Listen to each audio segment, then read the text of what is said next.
Kevin Durant.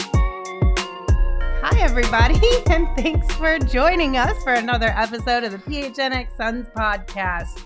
Gerald, it's been a week. It's been a week. I was hoping that you would catch on and you'd be like, Lindsay, it's only Wednesday.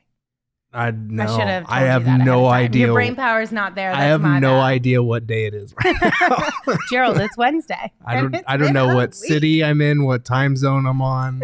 The lights are so bright right now. The lights are so bright right now. I'm Lindsay Smith. That's Gerald Bourget. Saul Bookman is here with us from a beautiful location, apparently. Look at that gorgeous clouds and blue sky behind you, Saul.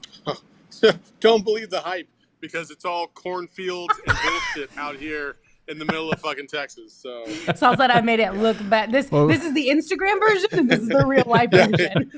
I made this look good. Yes, you were right, Lindsay. Well, guys, we have a lot to get into, obviously, after last night's mess of a game against the Nuggets in Game 5. But first, we have to talk about updates on the rat. And if you don't know what I'm talking about, this will bring you up to speed. And so Kevin Durant, there's a rat right here. That's terrible. Shut the fuck up. That's... Move your phone so we can see it. Put it on the video. Oh my God! I yes. think it... Is there a rat? I think it just crawled in my bag. Shut the fuck up! No. Let's go! Gerald, are you dead ass Dude, right now? seriously, we got to see this. I'm not touching this shit. Come on! Oh my God. Is it in there? Oh my god. I don't know where it went. Oh my God! This is awesome. The Denver rat. This fucking road trip cannot end soon enough. And it's been a... Gerald, bless your heart. But we all want to know. Yeah. You sent out tweets, but paint the picture for us. Yeah. What happened after we let you go? Well, so you saw in the camera, I moved the bag around, and so I thought it would be okay, but I gave it a cautionary kick or two just to make sure, see if it it prompted that dude to jump out. He was chilling down there, because when I then picked up the bag to slowly open it, he started scurrying up the back wall of my backpack. Oh no. And I dropped that bitch so fast. it hit my bag, hit the ground sideways, and it just scurried away, scampered off into the bowels of the Pepsi Center, or whatever it's called, Ball Arena now. God. So How big was the rat? Give us a scale. So it was like either a big mouse or a small rat. It wasn't like a big sewer rat, like one of those nasty ones. A little bit smaller. It was for my little backpack, it probably looked bigger than it was. But yeah, that was that. You know when just shit keeps happening to you, and you're just kind of like, okay, cool, that happened now. That happened now. That was like the cherry on top of everything that happened over the trip. It was great. I think my favorite part was everybody on the internet being like, Saul over here, let's go. Jay said it in the chat. It was such an exciting thing, and Saul was so ready to see this rat pop out of your backpack. Yeah, it was fun. Listen, it was kind of a sad night, and that brought a lot of life back to the party. It was fun.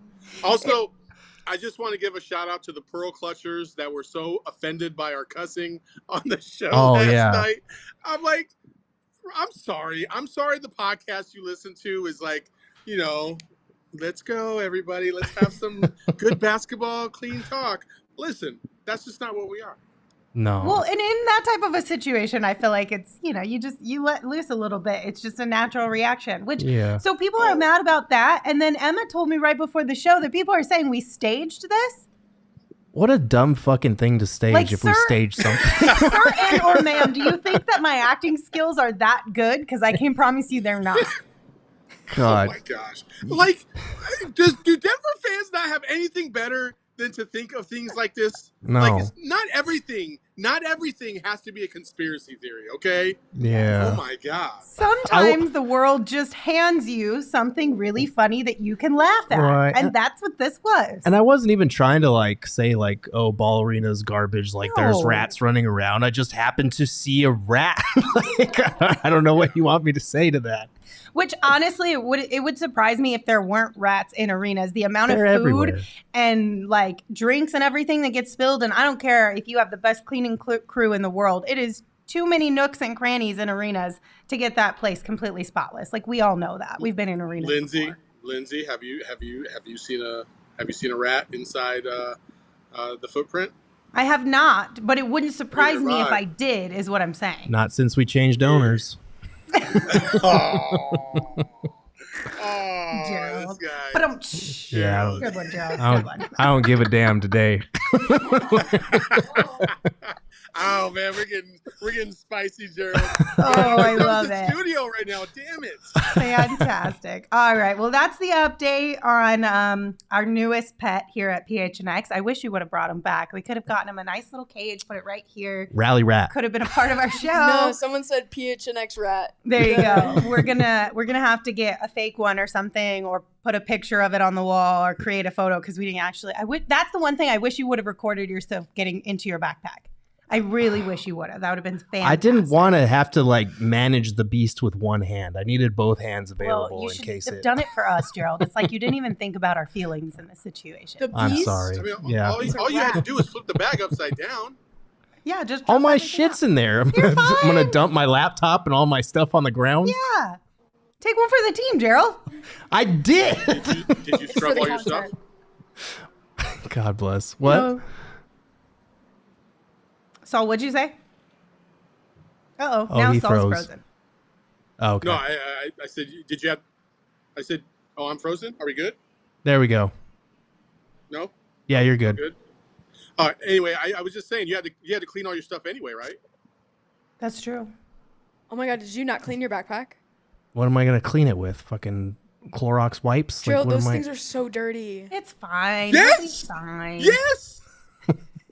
When did I have time to do that between the post-game show, writing an article, and getting on the train to go to the airport for a 6 a.m. flight? And then straight to practice when he got home. And then Like, straight I mean, to let's be practice and then honest. straight to the studio. Hey man, it's your rabies, not mine. It's all good. It's all good. It's about to be everyone's rabies because I'm in the studio now. I'm going to bite you too. Welcome to the I think I saw club, this you jerk. 28 days later, right? Or something like that. Right? It's all fun and games till Devin Booker misses game 6 with rabies. Oh, no. Oh, I think we have our new starting lineup graphic. Oh, my God. Rally rat. Fantastic. All right, let's get this show back on track. First, though, let me tell you guys about our friends over at BetMGM. If you have not signed up for BetMGM yet, make sure you sign up and use that bonus code PHNX. There are a few different offers depending on where you live. But for our Arizona audience, you will get up to $100 in bonus bets on your first wager with BetMGM. Again, make sure you use bonus code PHNX. You can check out the show notes for full details. And now you can listen to Shane talk about the disclaimer. Disclaimer, 21 plus to wager. Visit BetMGM.com for terms and conditions. U.S. promotional offers not available in Washington, D.C., Mississippi, Nevada, New York, and Ontario. Gambling problem? Call 1-800-GAMBLER. Colorado, D.C., Illinois, Indiana, Louisiana, Maryland, Mississippi, New Jersey, Ohio, Pennsylvania, Tennessee, Virginia, West Virginia, Wyoming. Call 877-8-HOPE-NY or text HOPE-NY 467-369, New York. Call 1-800-NEXT-STEP, Arizona. 1-800-522-4700, Kansas, Nevada. 1-800-327-5050, Massachusetts. 1-800-BETS-OFF, Iowa. 1-800-270-7117 for confidential help, Michigan. Listen, I don't think you're going to get any better programming than what you're getting right here at PHNX, but after the day of shows are over, Fubo TV has your back. 140 plus channels of live sports shows, movies, and news, and you can stream from any device. They also offer 1,000 hours of cloud DVR included at no extra charge. So get in on the action. Download Fubo today. Watch the Suns with Fubo TV. Use the link in the description to sign up for 15% off your first month of Fubo Pro. Make sure you check it out. Fubo. One makes jeans, one makes a great television service provider. Same thing, right? Yes, exactly. Same thing. All right, let's get into actual Suns talk here. The Suns did have practice. Gerald, I know you were directly there from the airport, but kind of give us an update. Is there anything that really stood out injury-wise? Because I know there was a lot of talk about that after last night's game. Yeah, so injury-wise, we don't have an official update on Chris Paul. Monty said it's the same thing as far as him being day-to-day, his status unchanged. He has been doing more. He's been getting up more shots. We've seen him getting in longer workouts after practice before Game 5. So he is progressing, but we don't know what his status is going to be ahead of Game 6 tomorrow. Monty was saying, obviously, if he can play, they would love to have him back there because of some certain things that he can provide that the team is currently missing.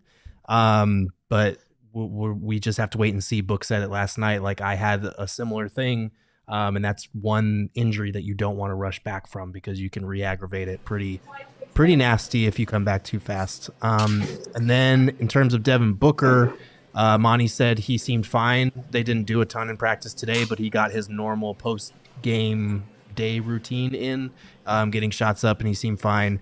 And then DeAndre Ayton, he took a shot to the ribs from Bruce Brown last night. I think he took a knee to the ribs. And so he's going to get that checked out later today, but Monty said he seemed fine. So as of right now, it seems like everyone's okay. They've obviously taken some lumps and some bruises, but nothing major ahead of Game 6, hopefully. Yeah. So the biggest thing that stood out to me as far as like the Chris Paul update, I appreciate. I couldn't tell who it was that was asking multiple follow-ups for clarification, if you will, because Monty just said, quote, nothing's changed when it comes to Chris Paul. And they were like, so does that mean he's still day-to-day? Does that mean, like, what exactly are you saying? And Monty was like, I don't know how to quit answer asking me questions, basically, because I'm not going to give you any more than that.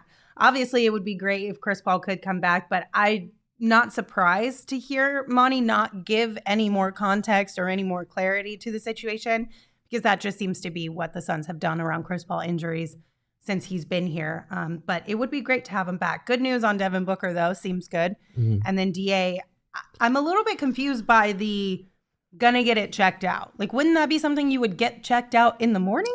You would think before practice starts? You would think so, but it might have been a thing where they, I don't know. I don't know what their like sleep schedule is. They flew back last night, so they obviously got to sleep in their own beds, which is nice, but they probably slept in, got a late start because practice was later today. So maybe it was something where he was getting shots up and he was like, yeah, this is still bothering me. Maybe I'll check it out or whatever. Yeah. I don't know. I'm just speculating, but hopefully everything's good on that front. Do you think the speculation as far as, or do you think that getting it checked out, this again, still speculating here, like worried about a potential break? Or is it more just making sure it's not a break? Yeah, probably that. Just probably a precautionary thing. I feel like they don't want him to make it worse by playing if it is something that could get worse. So just probably doing their due diligence, I would imagine. Yeah, absolutely. Saul, does this surprise you at all from an injury standpoint with the Suns? This sounds really fishy about DeAndre Ayton. I'm not gonna lie. It sounds really? It sounds like we're getting set up for him to be. He's just not going to be able to give it a go here in Game 6. All of a sudden, randomly, conspiracy theory. Oh man! So we really putting on the tinfoil hat here now, aren't we? Yeah. I mean, that just seems a little off to me. Like, why wouldn't you go get checked out already? There is some things. I know you explained to Gerald. I get it, but let me live in this world for a little bit because I feel like maybe Monty would use this as a good excuse to not play him tomorrow. Well, Saul, I've got a question for you. How can it be fishy when it's his ribs?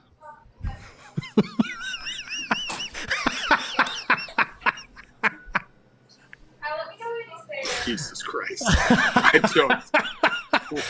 I broke everyone in the studio over here. What are we doing here? Emma tossed her headset like, why am I here? What life choices did I make that put me in this spot? I appreciate I'm 21, Gerald. I'm listening to that. Gerald, I really appreciate your commitment to the bit of taking your sunglasses off ahead of time. Like, you had this, it was just like the wheels were turning. He took them off. He said, oh, let me just set this up real nice and pretty for you guys here. That was a good one. Also, I'm sorry. I apologize because apparently it's National fucking Frappuccino Day here at Starbucks. So the blender keeps going off every 10 seconds. Oh, my goodness gracious. All right. In addition to the injury updates we got at practice, we also heard from Terrence Ross, who did get some nice run last night, a couple good buckets from him. And the one thing that stuck out to me is he said when he was asked about the team's kind of mindset heading into Game 6, he said focused. Care to elaborate? Yeah, I mean, that was the general vibe from everyone we talked to. We heard from Jock, Terrence Ross, and Monty, and they brought up, anxious to get back out there and correct our mistakes. Excited, obviously, very focused, very straightforward mentality. Like they're aware that they kind of took a counterpunch in Game 5. I think they are salivating at the prospect of correcting that and fixing that in front of their home crowd, and forcing a Game 7. Whereas we know firsthand from last year, anything can happen in a Game 7. The Nuggets have been unbeatable at home this season. I think they were 34-7 at home during the regular season. They're 6-0 in the postseason, but the Suns were pretty damn good at home last year too, and they lost at home in a Game 7. So I think if they can ride that momentum, that fan support in Game 6, we know role players play better at home. I think they have a good chance of forcing a Game 7, and at that point, it's just who wants it more and who can execute and who has enough energy to get across the finish line. It's really hard to try and find the positives in this, but you are reminded, just a year ago, of what the Dallas Mavericks did to us, and that does give me a little bit of hope, but I'm hoping it's not false hope, and that's what we're relying on. That is the model. Like, that's what we have to go off of, and we got to hope that this Suns team has a similar kind of DNA to that Mavs team to be able to fight and overcome and come back and hopefully destroy the home team in a Game 7, and that's not you. So it's just very disappointing to see how flat they really came out yesterday. And then I think what hurt the most was that they had battled back, and then they let it all go in the third quarter. It's like we restarted the game, to be honest with you. And so I think that was just really deflating for a lot of Suns fans, and it caused a lot of people to just kind of give up. But it's not time to give up. You still got one more game. You still got to fight. This team's going to fight. You hope that they come with it tomorrow. I feel like they will. But they got to harness whatever that good juju is, and they got to take it to Game 7 in Denver. Otherwise, all this is just for nothing. Yeah. Did we get Spicy Jock again today? Anything from him, or was it more even kill, like level-headed Jock? It was more even kill, level-headed Jock. He was talking a little bit about the challenges of guarding Nikola Jokic and just the fact that, kind of going back to the anxiousness to correct their mistakes, one of the big things that kept coming up in practice was they felt like the Nuggets not only hit them first on the scoreboard, but with their physicality, with their intensity, moving guys off the spot, with their defense and that physicality. So Jock was saying that's something that we did in Games 3 and 4 that we have to get back to in Game 6, and hopefully a Game 7 if they can win Game 6. So that's something to keep an eye on, because in this series, the team that's played more physically, that's attacked the glass, and that more importantly has gotten stops and gotten out in transition, has pretty much controlled the series throughout. It's a lot easier to do that at home, obviously. I think that's a big part of it. And I do think if it does get to a Game 7, the Suns need to find a way to slow it down and make it more of a half-court game, because the Nuggets in that altitude at home in transition, that's a really hard thing to match with fast break points yourself. But for Game 6, they need to push that tempo.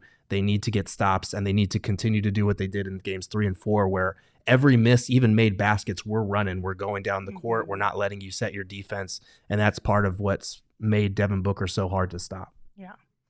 All right, before we dive farther into Game 5 and look ahead at Game 6, I don't know if you guys have been outside very much today so far, but it is a really nice day here in Phoenix, which means, like, before it gets too hot, make sure you take advantage of patio season, especially by visiting our friends Illegal Pete's, whether you're at their Tucson location or their Tempe location. And right now you can get a house bucket for you and the whole crew, 5 pints for just $15. Soak up the sun with a loaded burrito and a crisp beer on the patio. Illegal Pete's, it's your go-to spot for burritos, buddies, and beer.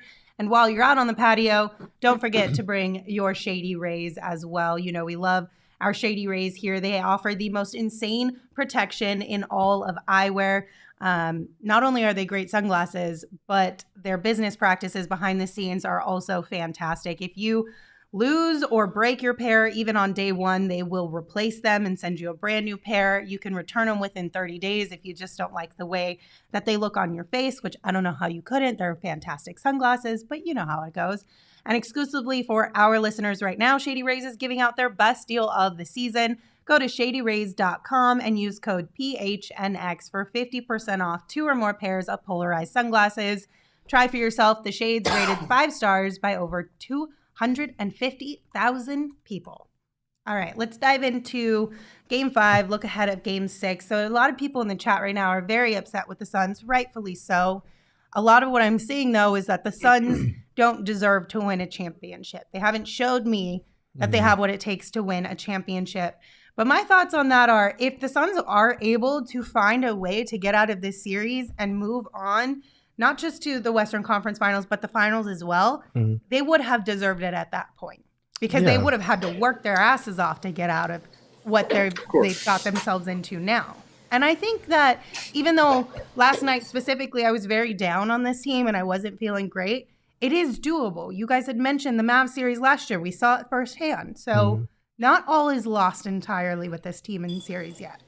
Yeah, I mean, deserves a championship. I don't really know what that means. Like, whoever wins 4 games out of 7 4 times, they deserve to win a championship. That's how it works. But, like, I do think if they get out of this series, I like their chances against the Lakers, assuming the Lakers win. The Warriors, I think, would be tougher if they can come back from that 3-1 deficit. But I like their chances against the Lakers, and I like the way the East is kind of shaping up right now. Like, the Bucks are out, and the Bucks were a real problem for the Suns. The Celtics are on the verge of being eliminated, and with all the different defenders that they could throw at Devin Booker and Kevin Durant, they were a tricky matchup as well. I like the way that they would match up with the Sixers or the Heat if that's who comes out of the East. I feel like if they can get past Denver somehow and win these next 2 games, they still have a legitimate shot at a title. It's not going to be easy by any means.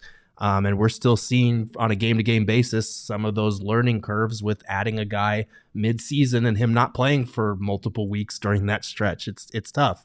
But the Nuggets are no pushover. I don't want people to get this twisted like the Suns are some sort of failure if they don't win it this season. They had very little time to throw this thing together, to put it together. And I think we even said before the postseason started, anything that they achieve in these playoffs, like obviously we think they should be at least Western Conference Finals, but like next year is the year where you really need to contend for a title, where you need to reshape the roster and put together a championship caliber team. This is kind of like you're throwing shit at the wall and hoping that it sticks and that talent overcomes, chemistry, lack of depth, all these other issues that have come up. I think it's to piggyback on your deserved point. I agree. Listen, the Suns on paper deserved it last year. The Suns on paper deserved it in 92, 93. The Suns on paper deserved it many other times, and they didn't get it. They deserved it when they lost to the Spurs a couple times. Like, spare me with the whole deserved bullshit, because there's teams that go out there that quote unquote don't deserve it and win it anyway, right? Like, it's about going out and producing. And I think a lot of times for the Suns franchise, they just haven't had that peak player at the right time to go through the playoffs. And I think right now you're getting as close as you can with Devin Booker. He's playing at such a high level. And I know last night was kind of a step back a little bit in terms of his own expectations, but I honestly think that he can do this, and he can put this team on his back, and he can win us a championship. And you're right, Gerald, like, we could retool as much as we want, but if you look at things for what they are right now, like, you have a great opportunity to win a championship because of how everything else is shaking out. And if we don't win it this year, and the Nuggets do, a lot of people are going to be very upset about that and say, well, we blew it. Okay, so I have a question, because you said Book very well could put this team on his back. And obviously last night we didn't get the otherworldly performance from Devin that we have seen throughout the playoffs. And there's a lot of conversation online, especially from Denver fans, and rightfully so. I understand why, about what the cause of that was. Was it, in your opinion, how would you kind of, if this is a pie, right, how would you divvy up the pieces of the foot, ankle injury, if you will, or at least tweaking at the end of the first quarter, the way Denver was defending him, the altitude? How would you kind of divvy up the percentages as far as the not quote-unquote Book type performance we got from Book last night? I'll go ahead and start if you don't Go mind, ahead. Gerald, Go on ahead. that one. So first, I would say if it's 100% pie, I would say 25% of that was when he landed on his foot wrong, trying to adjust to how it felt. If he was worried about it, there's a lot of mind games that go along with something. When you tweak something, you get a little scared, and then you're trying to figure out, like, is this serious? Should I play on it? And then on top of that, having to focus on what the Denver Nuggets are throwing at you matchup-wise. So I think the other 25% is the Nuggets. I think the other 25% is the Suns, inability to move the ball quicker than they showed yesterday. The ball stuck a lot again, and especially in that fourth quarter, at the beginning of the fourth quarter, midway through the third quarter, like the ball was just sticking in Kevin Durant's hands or Devin Booker's hands. I'm sorry, Frappuccino bullshit is going on again. And then the last 25% of it, honestly, I would just say that it's overall like just trying to put your team in a better position to succeed by utilizing other players a little bit more than Devin Booker and Kevin Durant. I don't think you've seen a lot of opportunities for anybody else to really thrive to a certain degree, and I think that falls on Monty. So I would say it's an even distribution all the way around. Just to say, it's everybody's fault. It's everybody's fault that this team was not able to perform at a high level in the last game. Devin Booker can overcome a lot of it, and he's tried to, but you see when he doesn't play to the level that he's been showing in games 3 and 4, this team struggles mightily. Yeah, it's kind of, I think we got to a place where Devin Booker was stringing together these incredible performances, and we almost took them for granted, which feels weird to say because we were highlighting him the whole way, but we kind of got used to being dependent on them. We got spoiled. Yeah, we were like, oh, that's going to be a thing now for just the rest of the series. And I think probably, like 25-30% of it was landing on his foot awkwardly and not feeling the same after that. I think Denver did a good job with their defensive coverages, with their traps, with being more physical all night. They had Kentavious Caldwell-Pope hounding Booker up the full court like teams have done with Chris Paul in the past. Mm-hmm. And I also think part of it is just like he was due to come down to earth a little bit. He was shooting 80% over the last 2 games. Like that was going to come down at some point in time. And it's not like he had a terrible game. He still put up 28 points on like 60% true shooting. So even for him, like it wasn't to the normal supernova Devin Booker that we've seen lately, but it still wasn't a bad game. My thing, and this is what I wrote about on GoPHNX.com today, is like Devin Booker should be allowed to have an average or an okay game in the playoffs without the Suns offense completely sputtering. Like that's the whole point of going out and getting Kevin Durant. That's the whole point of playing a lot of these offensive minded players in this series.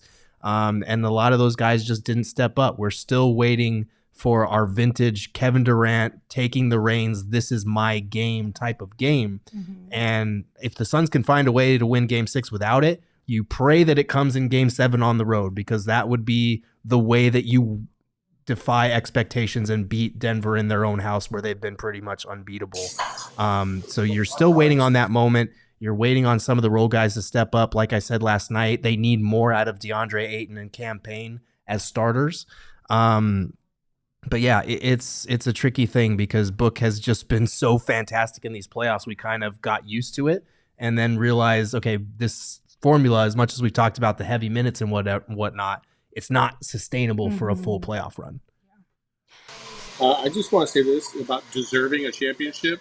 Nobody, and I mean nobody, deserves a championship more than Suns fans. So that's my deserved bullshit. Like, damn it, karma owes us. It owes us. So, yeah, that's what I'll put my hat on, is that we deserve a championship. Damn it, somebody's got to win something around here.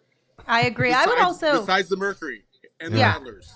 I would also say that Devin deserves a championship at this point. And there was some clarification from some of the people in the chat who were talking about deserving or not, that the comment was minus Devin Booker. So I think we're all in agreement that Book does deserve a championship. But back to your point about KD, Gerald, Austin in the chat is thinking that Monty doesn't maybe know how to use KD well enough. Do you feel that? I've seen this sentiment a little bit since KD has joined the Suns from quite a few people. Do you feel like that could be a potential issue or no? I feel like it was at the start when we saw him in the weak side corner a lot for spacing reasons, when they were running double drag a lot. I felt like they were using him off the ball too much to provide gravity. And it was helping free things up for Book and some of the other guys, but they weren't fully integrating Kevin Durant into their offense. I feel like, especially in this series, they've tried to get him going. A lot of it is Kevin just forcing bad shots, like pressing a little bit too much. He gets the ball in ISO situations on Aaron Gordon. He turns at the baseline extended or the elbow or wherever it is. He kind of like jab steps and he puts up a tough contested shot. And like Durant is one of the best in the world at making those shots, but they haven't been falling for him in this series. Like, he's got to find another way to get it going. I think he's done a good job of getting to the foul line on some of those nights, but then you've had other nights where he just isn't getting there, where it feels like he's pressing. He said himself in the first quarter last night, he probably could have taken some better shots there. But when you're down 10, 11, you just kind of want to see the ball go in the rim, and you feel like you want to try and get it all back at once. And I feel like that's been part of his acclimation process. He's very much a mental player. He overthinks the game sometimes. He said that himself. And I think we've seen that in this series. Like, I feel like the Suns have done a better job in this series of utilizing him in spaces where he can operate by having him one pass away from Devin Booker a lot of the time, so that when they do double book, guess what? KD's right there. Like, he had a couple of wide open looks in, I think, game 3 or game 4, where Book got doubled. He passed it to KD, and he's turned and started laughing to a fan that was sitting courtside because it was like, you're going to double me with KD right there? Like, I don't buy into this notion that Monty still doesn't know how to use KD. I feel like they've used him better, but Durant just has to kind of play better and pick his spots better. All right, we've got a couple super chats. The first one we'll talk about here is Frank. Thank you for yours, Frank. Said Jock over Ayton, KD turnover fix, run and defend.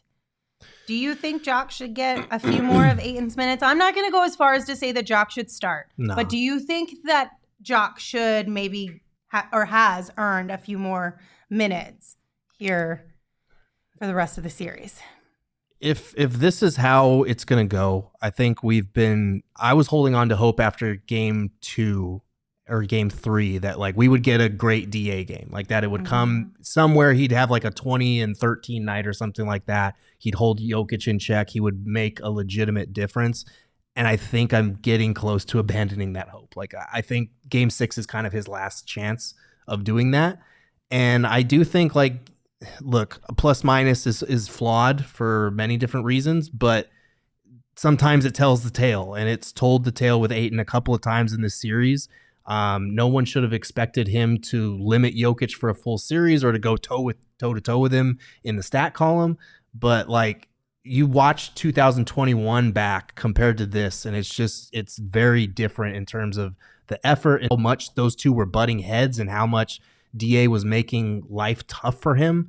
And I just don't feel it in this series. I feel like Jock has, Jokic is still scoring against Jock, but Jock is being physical with him and making him work for it, and he's putting in some of the hustle plays. So no, DA is definitely going to start. He should be the starter. You need him to start, because if you demote him, you're basically telling him for the rest of this playoff run, we're not sure how we feel about you. We're a little shaky on you. Yeah. You can't do that to him. But I do think if Ayton continues to struggle, Jock should see around 15 to 20 minutes instead of, 10 to 15. I don't like DA's body language. I don't like DA's the way he's approaching the game right now. It very much, from the surface, obviously, I don't know what's going on behind closed doors. I don't know what's going on inside his head. It very much feels like he does not want to be in those moments, like on the bench with the team. Like it feels like he would rather be somewhere else. Not saying he wouldn't want to be playing basketball. I just don't feel like he's really invested with this team because of all the stuff that he's going through in terms of like the social stuff, the fan reaction, his performance, the constant critiques left and right. And so, if you're right, Gerald, if he comes out and he's flat again, you got to give Jock some more minutes for sure. Jock was not phenomenal yesterday either. Like, that's not necessarily the one-stop solution. Right. I love Jock to death. We all know that. We all love Jock. But I'm sorry, if you give Nikola Jokic a steady diet of Jock, he's going to light him up. He's going to light him up because he's going to find out what his tendencies are, and he's going to go from there. But Jock does play him physical. And right now you need somebody to provide some type of resistance to Nikola Jokic in some way, shape, or form. And more importantly, what Jock does for the Phoenix Suns themselves is he provides a lot of juice. He gives those guys a little hyped up. He gets fired up in those games, and that rubs off on other players. Kevin Durant loves guys that get fired up on the court because he's not really that kind of dude. So he likes to feed off of that and be that silent assassin. And right now, you're just missing that across the board outside of Devin Booker. It can't always be Devin Booker getting on teammates or Chris Paul getting on teammates. Sometimes you have to get on yourself and find it somewhere deep down inside and want to show out. And for DA's sake, if he really, let's just say he is very unhappy. Well, the way to leave Phoenix is not to play the way you're playing right now, because there's no way anybody would trade for you, because you're a very below average center when you play the way you've been playing the last couple of games, right? So you got to raise your level of game and then force the trade in the offseason, because your value will be high. But if you're going about it this way, guess what, bud? You're going to remain a Phoenix Sun, because nobody's going to want to touch that contract. All right, a couple more super chats, all pretty much around DeAndre. And Base God Flashy, thank you for yours, said, I still think DA has talent and can easily be a 20, 25, and 10 center, but not on the Suns. Best thing for both parties is trade DA for bench depth. And then Avery, thank you for your super chat, said trade CP3, Ayton, and a first-round pick for Dame? The Blazers aren't touching that. Yeah, I don't know if we can convince the Blazers to do that. I think Dame would love to play here if he were to go anywhere, but Dame loves playing in Portland, A, so I don't think he's going anywhere, and B, if he is going somewhere, the Blazers are going to want a bag, and the Suns have nowhere near enough first-round picks to offer after giving pretty much all of them up in the KD trade. And DA and Chris Paul, that package is not doing anything for Portland either. As far Can as I interest you in a little Kyrie Irving and Dylan Brooks mix? Possibly. Oh my God, you're giving me a migraine. He's had a hard enough 24 hours as it is, Saul. Give him a break. I just want to say this about Dylan Brooks, though. I feel like Dylan Brooks, as kind of dumb as he is from time to time, he was second team All-NBA defensive team. He has shown that he can score. He can shoot from the outside, even though he had a statistically worse year shooting this year than before. But he does give you a little bit of what you were missing with Jay Crowder, a little bit of machismo, a little bit of shit talking. Get your guys riled up. Kevin Durant has played with guys like that before, and he's actually thrived with those guys before. So just a little nugget. Yeah, I mean, he'd be an interesting kind of reclamation project. I don't know if he has the disposition, character, whatever you want to call it, mentality that the Suns typically look for in guys they bring here. Yeah, but maybe that's the reason why you need him. Well, no, because they had one in Jay Crowder. They had one in Jay Crowder before. But Dylan Brooks, Jay Crowder is not like Dylan Brooks. Yes, they are. They're Dylan very Brooks much worse though, because didn't John Morant throw shade at Dylan Brooks on Instagram? Yeah. Dylan Brooks talks a lot, and Jay Crowder doesn't really talk to the level of disrespect to other opponents like LeBron, like that Dylan Brooks did.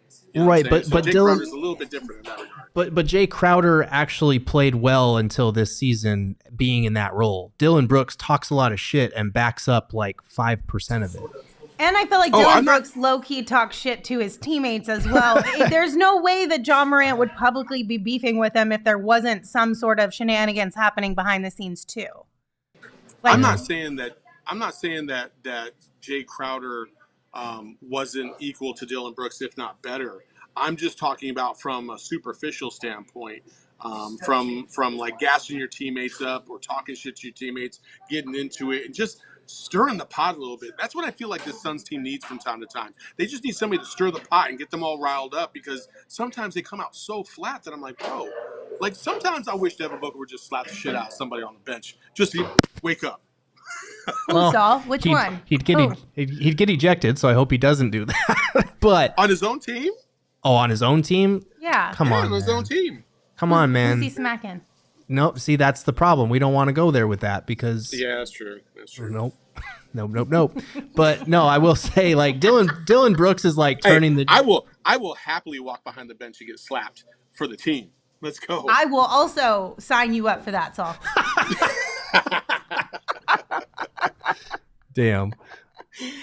Oh, should we move on from this discussion? Since it's not even near ready time for us to be talking about who's coming and who's going. I will say, though, because there was the comment before the talk about the Dame trade, the super chat. I do think DA could probably be a 20 and 10 guy on another team. I don't know how good that team will be, though.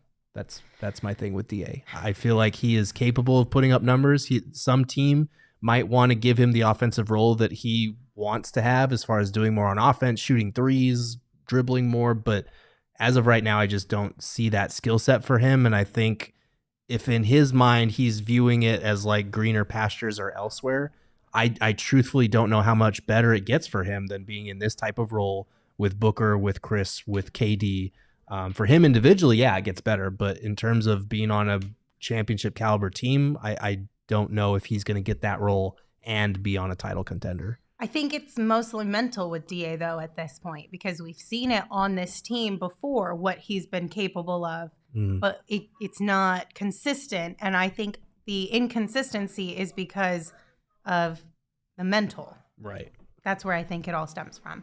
All right, we have a couple more super chats and a couple things to get into. But don't forget, if you need new furniture for your house, maybe you're doing some spring cleaning and you want to bring in some fresh new things, check out our friends over at More Furniture and make sure that you splurge for that white glove delivery, because they will bring everything to your home or your office. They will set it all up and then they will haul away all the trash. They quite literally take the heavy lifting out of getting new furniture. Save big on the best furniture in the Valley when you head to morefurniture.com.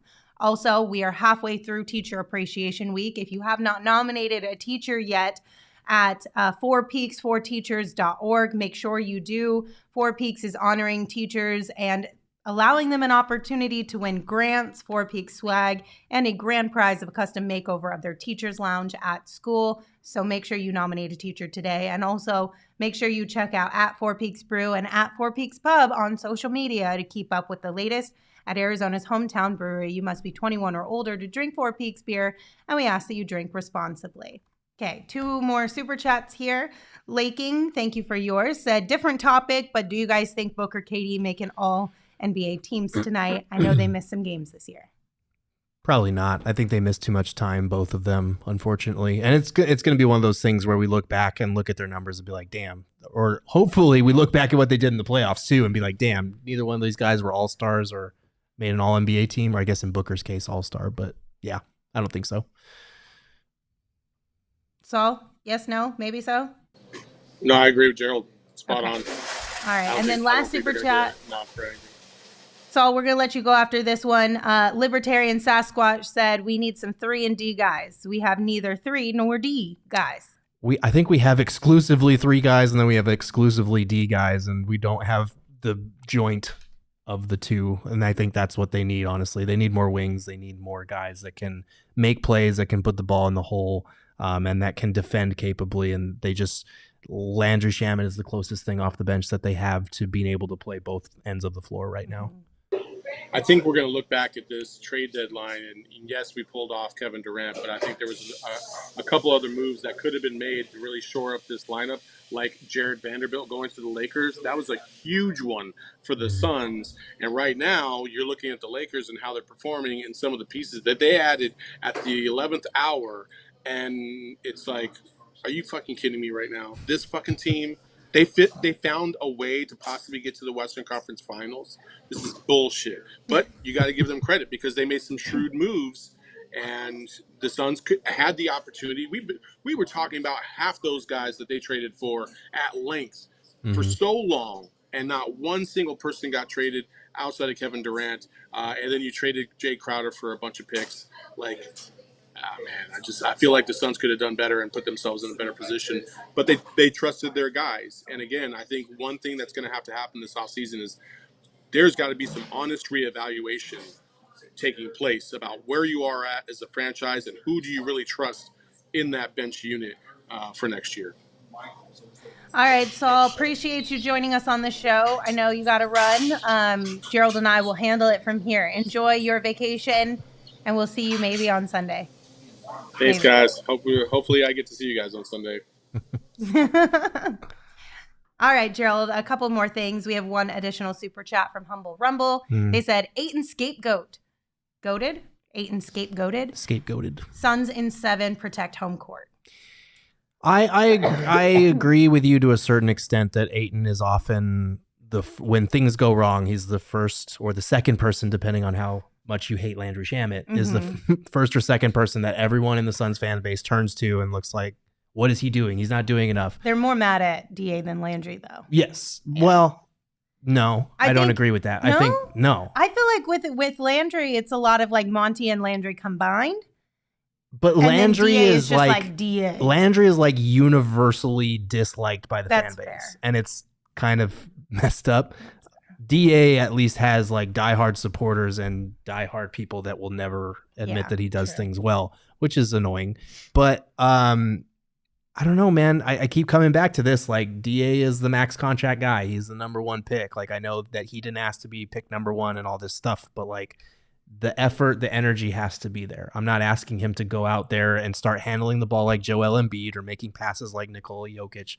We just need to see less of the brain fart sometimes. And they are more noticeable than some of the other guys' mistakes other than missing shots. Like, I feel like we've seen too many hook shots instead of like putting your shoulder into somebody and going up strong, getting to the foul line. We've seen a lot of these same things over and over and over again.